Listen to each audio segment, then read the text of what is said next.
Welcome to CN TV.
నమస్కారం అండి.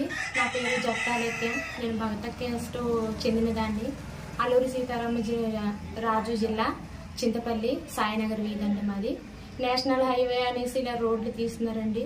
తీసినప్పుడు చిన్న చిన్న కొట్లకి నష్టపరిహారం బాగా ఇచ్చారండి. కనీసం మరి చాలా పెద్దదే పోతుందండి. పోయినప్పటికీ కనీసం మా పేరున 2 లక్షలు మాత్రమే పరిహారం అందిందండి. చాలా ఇబ్బందికరంగా ఉంది. ఇంత భవనాన్ని నిలబెట్టాలంటే ఇప్పుడు కనీసం 5 లక్షల వరకైనా అవుతుందండి. నేను వచ్చిన మనుషులతోని పెద్ద మనుషులతో కూడా నేను వాళ్ళ దగ్గర ఏడవడం కూడా జరిగిందండి. కనీసం నేను బిడ్డలతో ఉన్నానండి. కానీ నా మీద దయతరచలేదండి. అందరూ కూడా కొద్దిగా మా మీద దయతరచి నష్టపరిహారమైన ఇవ్వండి. కనీసం ఇంతవరకు నెట్టుకొని వచ్చానండి. కనీసం ఆర్డర్ అనేది ఇల్లు కూడా లేదండి. నాకు ఇల్లు పోతుంది. పరిహారం అండి కనీసం 2 లక్షలు అయిందండి. నేను ఇదంతా నిర్మించుకోవడానికి 10 లక్షలు అయింది సార్. అందరికీ చెప్తున్నానండి. కనీసం నాకు ఒక 5 లక్షలు చేతి సాయం వచ్చినా సరే అండి, నేను ఒక విధంగా నా పిల్లల వరకైనా నా పిల్లలకు ఇంత గూడైనా కట్టుకుంటానండి. నష్టపరిహారం మాత్రం నాకు ఏదో విధంగా వచ్చేలా చూడండి సార్.